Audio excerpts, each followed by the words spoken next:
yun hong usapin nitong mga discrepancy sa mga dokumento ng NBI concerning po sa kasong isinampa laban kay VP Sara, itong mga grave threats po at yung inciting to sedition.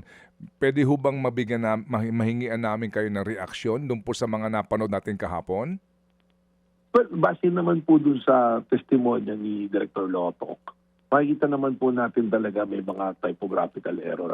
Alam niyo po, para po ma-contextualize po natin, nakikita ko po yan kasi yung pong mga minsan pinapadalang communication at sa buwina po, templated na po yan eh. Minsan nangyayari, cut and paste, hindi po napapalitan yung date na nakalagay, nalalagay lang yung isa sa buwina, yung title. Nakita ko po yan, ako mismo personally nung inabot ko po. Minsan po, oversight or pagmamadali, hindi po na-edit, kaya po pumapasok ng ganyan. Ang sabi ko naman po dyan na normally as a lawyer, hindi po as a director is, yung substance naman po din yung importante dyan eh. At dun po sa parang isang instance na nagkamali yung date, effectively parang hindi na po dapat naging material dahil sinabi naman na yung lawyer mismo ni BP Sara nag-respond po doon sa pinadala po na sabihin na yan. So, ayan na lang po yung nakikita ko mong paliwanag dyan at meron din po siguro yung time yung pagtatatak. Minsan pag nagtatatak, hindi na-adjust yung mga dates, ganyan po. Okay. So, at the end of the day, babalikan po natin yung substance po palagi ng dokumento po. Yes, sir. Yung nga po, no, yung materiality ng error doon po mismo sa main case, ika nga po, attorney, director.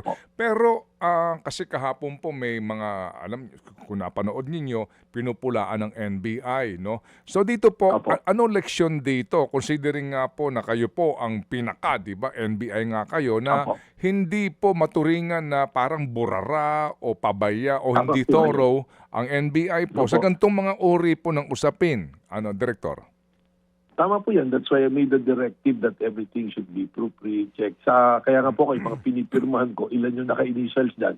Pero ako po mismo, binabasa ko rin po muna bago ko po mapirmahan yan. That, I think that should be the practice po, hindi lang sa NBI, kundi sa lahat.